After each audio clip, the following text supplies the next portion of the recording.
साथियों नमस्कार। आज जिस मुद्दे पर मैं आपसे बात करने वाला हूँ या कहें कि मैं बोलने वाला हूँ, उसको कहीं ना कहीं आप खुद से भी रिलेट करेंगे।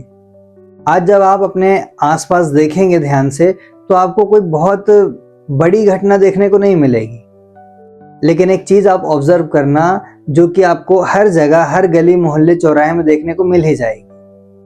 आप ये बात नोटिस करेंगे तो आपको दिखेगा कि कोई एक आदमी है जो कि ट्रैफिक में चिल्ला रहा है, कोई लड़की है जो कि बस में असहज होकर बैठी है, कोई बुजुर्ग है जो कि एक अस्पताल की लाइन में खड़ा है, परेशान है, चिंतित है, और कहीं एक युवा बैठा है जो कि सोशल मीडिया पर किसी पोस्ट में कमेंट कर रहा है, गालियां लिख रहा है, अपना गुस्सा दिखा रहा है। ये कोई सोशल मीडिया की बात नहीं कर रहा हूँ, ये प्रैक्टिकल लाइफ में आज भारत में हो रहा है और आज के भारत की फिलहाल यही असली तस्वीर है।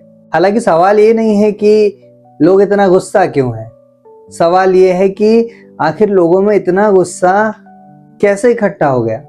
थोड़ा विस्तार से समझते हैं। देखिए, गुस्सा या फिर गुस्से का कोई ऐसा स्विच नहीं है कि दबाया और गुस्सा अचानक से आ जाए। गुस्सा तब आता है जब एक इंसान हर रोज कहीं ना कहीं कॉम्प्रोमाइज करता है। उसका बोलने का मन होता है लेकिन वो खुद को रोक लेता है, क्योंकि हो सकता है कि उसके बोलने से शायद उसकी नौकरी चली जाए। वो खुद को चुप कर लेता है, रोक लेता है बोलने से, क्योंकि लाइन में खड़े रहना और इलाज होना जरूरी है, ना कि किसी के ऊपर चिल्ला देना या किसी को अपनी बात रखना। वो चुप रह जाता है जब वो किसी हादसे में किसी अपने को खो देता है और जवाब में मिलता है कि ठीक है, जांच बैठा दी गई है। ये मोमेंट्स जब लाइफ में आते हैं तब गुस्सा इंसान के अंदर ही अंदर इकट्ठा होता रहता है। गुस्सा एक दिन में नहीं आता, ये धीरे धीरे इकट्ठा होता है। और यहाँ एक बहुत बड़ा सच ये है कि हम में से ज्यादातर लोग सिस्टम से नहीं लड़ सकते। ये कड़वा है लेकिन सच है। हम किसी अफसर के खिलाफ नहीं बोल सकते, हम अस्पताल में भिड़ नहीं सकते, हम सिस्टम से लड़ नहीं सकते, ना ही हम किसी नियम को बदल सकते हैं। लेकिन अंदर का जो फ्रस्ट्रेशन होता है वो कहीं तो निकलेगा, और इसी का परिणाम होता है कि फिर कोई इंसान अपने घर में चिल्लाता है, कहीं गली मोहल्ले में, कभी किसी ट्रैफिक में लड़ाई कर लेता है, अपने मन की भड़ास निकालने के लिए सोशल मीडिया पर जहर उगलने लगता है, क्योंकि सिस्टम जवाब नहीं देता लेकिन सामने वाला इंसान जवाब दे सकता है।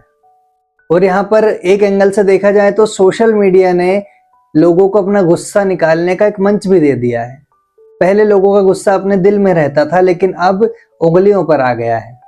अब तो अगर कभी किसी की मौत भी हो जाए तो पहला सवाल होता है कि क्या उसका फोटो आया क्या, या फिर अच्छा उसका वीडियो आया क्या। उसके बाद हम लोग प्रतिक्रिया करते हैं।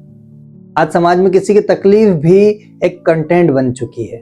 और सबसे डरावनी बात यह नहीं है कि लोग इनसेंसिटिव हो गए हैं, डरावनी बात यह है कि ये सब अब हमें नॉर्मल लगने लगा है। आज का आम आदमी कोई बागी नहीं है, कोई आलसी नहीं है। वो टैक्स देता है, जितने नियम उसे बताए जाते हैं सबको फॉलो भी करता है, लेकिन बदले में आखिर उसे क्या मिलता है? डर, अनिश्चितता, और हर बार बस यही जवाब कि थोड़ा एडजस्ट करो। लेकिन जब वो इंसान एडजस्ट करते करते टूट जाता है, अंदर से थक जाता है, और जब उसका गुस्सा फूटता है तो सवाल करते हैं कि आखिर इतना गुस्सा क्यों? वो गुस्सा शायद इसलिए कि कभी किसी ने उसकी सुनी ही नहीं। अब इस गुस्से का इलाज कोई भाषण नहीं है, कोई स्पीच नहीं है, कोई नारे नहीं है, कोई बहस नहीं है, और या फिर सोशल मीडिया पर कोई ट्रोलिंग भी नहीं है।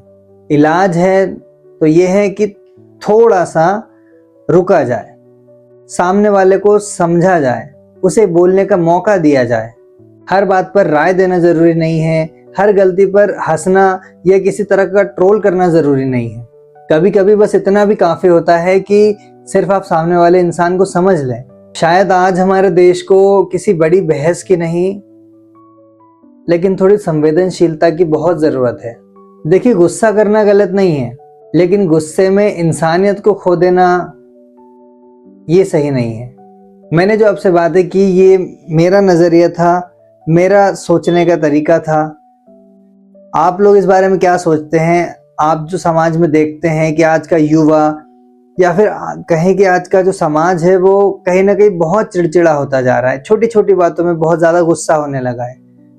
तो जो मैंने कहा क्या वो सच है या फिर कोई और वजह है, ये आप मुझे कमेंट करके ज़रूर बताइए। और ऐसी और वीडियोस के लिए हमें अभी सब्सक्राइब कर लीजिए। Thank you so much.